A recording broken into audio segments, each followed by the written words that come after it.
السلام علیکم ناظرین کرام، نئی ویڈیو میں آپ کو خوش آمدید کہتے ہیں۔ اس وقت بڑی بڑی خبریں آ رہی ہیں۔ الیکشن کمیشن نے تحریک انصاف کو اب باقاعدہ جماعت تسلیم کر لیا ہے۔ سپریم کورٹ کے فیصلے پر پارشلی عمل درآمد شروع کر دیا ہے۔ جن لوگوں نے بند کمروں میں بیٹھ کے پی ٹی آئی پہ سرخ لکیر کھینچی تھی کہ یہ جماعت اب ختم، وہ سرخ لکیر عمران خان نے مٹا کے دکھا دی ہے اللہ کی مدد سے۔ اب پیچھے رہ گیا کہ کیا اس پورے فیصلے پر الیکشن کمیشن عمل درآمد کرے گا یا کیا چال چل گیا ہے۔ جو چال چلی ہے الیکشن کمیشن نے، اس کی پوری تفصیل آپ کے سامنے رکھتا ہوں کہ کس طرح الیکشن کمیشن سپریم کورٹ جا پہنچا ہے اور کس طرح ایک بہت بڑا ابہام کریٹ کرنے کی کوشش کی ہے الیکشن کمیشن نے۔ پی ٹی آئی کے دفتر میں جو چھاپا مارا گیا تھا اس کی بھی آپ کو اصل وجہ اب سمجھ آ جائے گی، لیکن اس پہ بات کرنے سے پہلے قاضی صاحب نے ایک بڑی گیم ڈالی ہے، اس سے آگاہ کرنا بڑا ضروری ہے۔ قاضی صاحب نے جسٹس اطہر من اللہ کا نام لکھ کے اپنے اضافی نوٹ میں یا پارشلی اختلافی نوٹ میں کہا ہے کہ ایک کیس جس کا فیصلہ دسمبر میں ہوا تھا، جسٹس اطہر من اللہ کو ججمنٹ رائٹ کرنے کے لیے کہا گیا اور انہوں نے ججمنٹ 223 دن کے بعد لکھی۔ قاضی صاحب کا کہنا ہے کہ اگر انصاف دینے میں دیر کر دی جائے تو اس کا مطلب ہے آپ نے ناانصافی کر دی ہے۔ جسٹس اطہر من اللہ کو جلدی فیصلہ لکھنا تھا، انہوں نے تقریباً 6 مہینے سے زیادہ کا وقت لیا، جو کہ ناانصافی ہے۔ نام لے کے ایک جج کا کہا جا رہا ہے کہ فیصلہ دینے میں کیونکہ دیر کی ہے تو یہ ناانصافی ہے۔ ناظرین کرام، جسٹس اطہر من اللہ کو کیوں ٹارگٹ کیا جا رہا ہے اور قاضی صاحب کا اصل نشانہ کہاں ہے، اس پر میں شارٹ سی بات کر دوں۔ جسٹس اطہر من اللہ نے امریکہ جا کے جو سپیچ کی ہے وہ بڑے بڑے لوگوں کو تکلیف پہنچا رہی ہے۔ وہاں جا کے انہوں نے پاکستان کے سارے سسٹم کو اور اسٹیبلشمنٹ کو برہنہ کر کے چوک میں کھڑا کر دیا ہے۔ اس کے بعد قاضی صاحب نے اطہر من اللہ کو بھی تھوڑی سی سنانے کی کوشش کی ہے، لیکن اصل میں منصور علی شاہ اور اطہر من اللہ دونوں کو سنائی ہیں۔ یہ جو قاضی صاحب نے کہا کہ میں چیف جسٹس ہوں اور اگر میں اپنے ساتھی ججز کو نہیں کہوں گا کہ جلدی جلدی انصاف فراہم کرو تو میں تو اپنی ذمہ داریوں سے بھی انحراف کا مرتکب ہوں گا۔ یعنی قاضی صاحب یہ اشارہ دے رہے ہیں کہ میں منصور علی شاہ اور منیب اختر اور اطہر من اللہ کو مجبور کر رہا ہوں کہ مخصوص نشستوں کے کیس کا جلد از جلد تفصیلی فیصلہ جاری کریں تاکہ ہم فوراً ریویو پٹیشن لگائیں۔ خبر یہ ہے، جو کمپنی کا فرنٹ مین ٹاؤٹ ہے جسے ہم راوی بولتے ہیں، وہ کہتا ہے کہ تحریک انصاف کو ایک بھی مخصوص نشست نہیں ملے گی۔ اب خدشے کا اظہار کیا جا رہا ہے کہ کیا ان 8 ججز میں سے 2-3 ججز کو مینج کر لیا گیا ہے جو ایکچولی قاضی گروپ کا حصہ ہیں۔ کیا ایسا ہو گیا ہے؟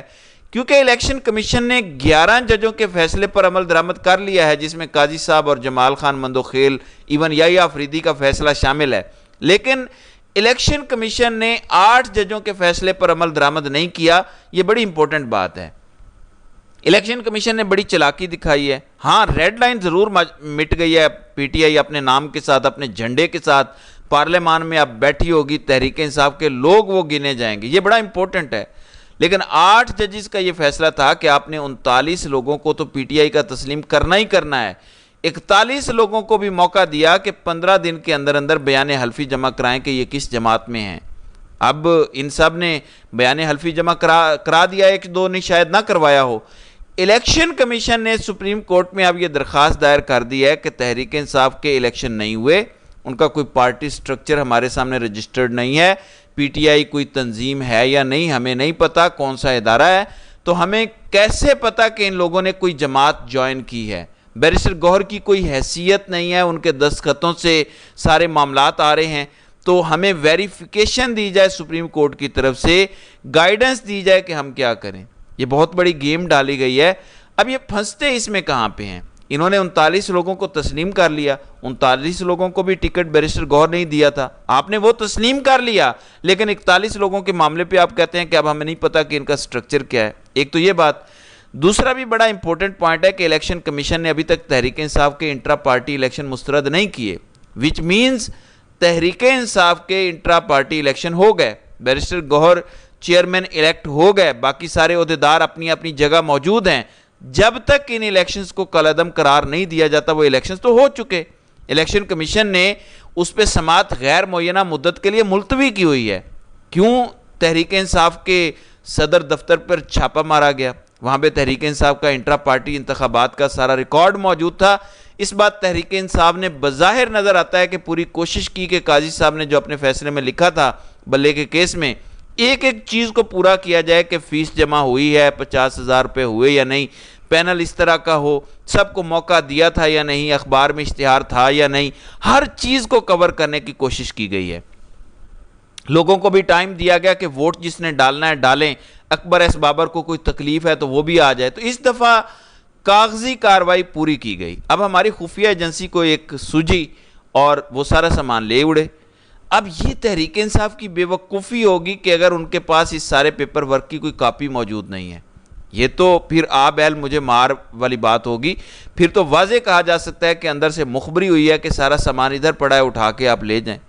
اب اس کو نتھی کیا جا رہا ہے۔ اگر تحریک انصاف کوئی ثبوت نہیں دے پائے گی، 8 ججز کے سامنے معاملہ جاتا ہے، 8 ججز الیکشن کمیشن سے کہتے ہیں کہ آپ یا تو نوٹیفائی کر دیں کہ ان کے الیکشن ٹھیک ہو گئے ہیں یا اپنا فیصلہ سنا دیں، یہ کہہ سکتے ہیں تاکہ یہ ابہام دور ہو جائے۔ اول تو اس کی نوبت نہیں آنی چاہیے، لیکن اگر یہ کہہ دیتے ہیں 8 ججز، الیکشن کمیشن کہے گا کہ ریکارڈ انہوں نے ہمیں دیا نہیں، ریکارڈ ان کے پاس ہے نہیں، وہ پھر مسترد کر دیں گے اور اس طرح ایک نیا ابہام پیدا ہو جائے گا۔ لیکن میں آپ کو کہانی کا اصل رخ بتاتا ہوں۔ ناظرین کرام، یہ مسئلہ تحریک انصاف یا سنی اتحاد کونسل کو مخصوص نشستیں دینے کا نہیں ہے۔ اصل میں مسئلہ یہ تھا کہ یہ نشستیں دوسری جماعتوں کو ملنی نہیں چاہیے۔ آئینی ترمیم تب ہوگی اگر مخصوص نشستیں دوسری جماعتوں کو دے دی جاتی ہیں، تب تک آئینی ترمیم نہیں ہو سکتی جب تک دوسری جماعتوں کے پاس کم از کم 10 سے 15 مزید سیٹیں نہیں آ جاتی۔ اصل گیم یہ ہے۔ تو یہاں پہ الیکشن کمیشن ڈیلے بھی کر دے، جو مرضی کر لے، ککھ نہیں کر سکتا۔ اصل گیم قاضی صاحب نے ڈالنی ہے۔ نمبر 1، وہ مخصوص نشستوں کا فیصلہ ریورس کروانا چاہتے ہیں، وہ جب تک نہیں ہوتا کھلم کھلا آئینی ترمیم کا رستہ ہموار نہیں ہو سکتا۔ دوسری چیز، قاضی صاحب کے پاس ریکاؤنٹنگ کا کیس لگا ہوا ہے، ریکاؤنٹنگ کے کیس کا فیصلہ وہ سنا دیں گے، حکومت کے حق میں فیصلہ دے دیں گے کہ ٹھیک ہے کرو ریکاؤنٹنگ اور لے لو جتنی سیٹیں پی ٹی آئی سے لینی ہیں۔ ایک تو یہ کہانی ہے۔ ایک سمپل قانون سازی کے ذریعے یہ کہہ رہے ہیں کہ 2-3 چیزیں تبدیل کرنی ہیں۔ ایک یہ کہ سپریم کورٹ کے ججز کی تعداد بڑھانی ہے، وہ 17 ہیں تو 21 کر دو، 25 کر دو۔ ایک تو یہ تھا کہ فل کورٹ بیٹھے تو ججز سارے اپنی مرضی کے قاضی اور حکومت مل کے لگا لے، اور فل کورٹ میں 7-8 ججز کے علاوہ سارے اپنے ججز ہوں، ہر فیصلہ اپنی مرضی کا کروا لیں۔ تو پھر یہ ایسے ہی ہوگا جیسے آئینی ترمیم ہوئی ہے۔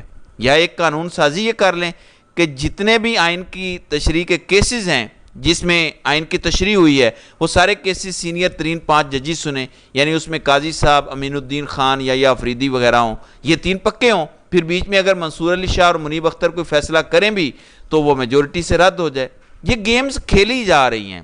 فی الحال آپ کو اتنا ہی بتاتا ہوں۔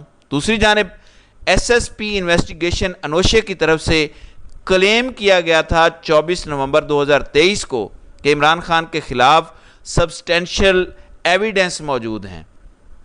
کل ہائی کورٹ وہ ایویڈنس مانگتا رہا مگر پولیس وہ دینے سے قاصر رہی۔ تو کہاں گیا وہ ایویڈنس؟ کہاں کھو گئے وہ ثبوت؟ کس نے چرا لیے وہ ثبوت؟ یہ جواب تو دینا پڑے گا۔ ناظرین اکرام، عمران خان کے حوالے سے عمر ایوب نے 2 پیغامات دیے، یہ ذرا سنیں۔ قوم کو ہم لوگ وزیر اعظم عمران خان صاحب کی طرف سے یہ بھی پیغام دینا چاہتے ہیں کہ تیاری کریں نئے جنرل الیکشن کی۔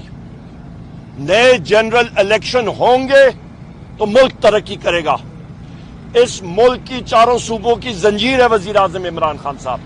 یہ پی ڈی ایم حکومت، شہباز شریف حکومت، مریم نواز حکومت، ان کے تو چھکے چھٹ گئے ہیں، یہ ڈوب گئی ہے۔ یہی وجہ ہے کہ انہوں نے فوج کو آگے دھکیل دیا عوام کے سامنے، پی ٹی آئی کے سامنے۔ نہیں ہونا چاہیے۔ D G I S P R کی جو پریس کانفرنس جس طرز پہ ہوئی، نہیں ہونی چاہیے تھی۔ D G I S P R نے جو ازیوم کیا اپنا رول بحیثیت فائنانس منسٹر یا بحیثیت انفارمیشن منسٹر یا بحیثیت انٹیریئر منسٹر، وہ اس چیز کی علامت ہے کہ یہ حکومت فیل ہو گئی ہے، اور وہ اس حکومت کے خلاف چارج شیٹ تھی، اور عوام اور پاک فوج کو کبھی بھی آمنے سامنے نہیں آنا چاہیے۔ اب یہ کتنا درست ہو سکتا ہے، لیکن ایک بیان عمران خان کا 8 فروری سے پہلے کا بھی ہے کہ ایک الیکشن 2024 میں ہوں گے اور ایک الیکشن 2025 میں ہوں گے۔ عمران خان نئے الیکشن کا کیوں کہہ سکتے ہیں، کیا وجہ ہو سکتی ہے؟ دیکھیں، کمپنی ہر طرف سے شکست کھا گئی ہے، تو پھر اس وقت عمران خان نئے الیکشن کی بات کیوں کر رہے ہیں؟ کیوں نہ فارم 45 کا سارا مدعا کھلے اور پتہ چلے کہ اس قوم کے ساتھ کیا کھلواڑ ہوا ہے۔ تو ایک چیز مجھے سمجھ آتی ہے، اگر عمر ایوب کی یہ بات سچ مان لی جائے کہ عمران خان نے قوم کو کہا ہے کہ نئے الیکشن کی تیاری کرو، کیا عمران خان نے کمپنی کو آخری فیس سیونگ دینے کی کوشش کی ہے؟ دیکھیں، الیکشن کمپنی کی فیس سیونگ کا واحد رستہ رہ گیا، کیونکہ اگر فارم 45 کا کوئی ایک کیس بھی کھل گیا اور ثابت ہو گیا کہ اس میں گڑبڑ ہوئی تھی تو اسٹیبلشمنٹ کو بڑی ہزیمت اٹھانی پڑے گی، ذلت اٹھانی پڑے گی، اور پھر اگر قاضی صاحب ریٹائر ہو جاتے ہیں اور پورا الیکشن کھل جاتا ہے، 8 فروری والی درخواست لگ جاتی ہے، تو کمپنی کے تو چھکے چھوٹ جائیں گے۔ تو کیا عمران خان کمپنی کو ایک آخری موقع دے رہے ہیں کہ پیچھے ہٹ جو الیکشن پروسیس سے خود کو نکال لو، سکندر سلطان راجہ ریٹائر ہو جائے، قاضی ریٹائر ہو جائے اور اگلے سال فروری مارچ میں نئے الیکشن ہو جائیں؟ کیا عمران خان یہ چاہتے ہیں؟ یہ آفر کیا عمران خان نے؟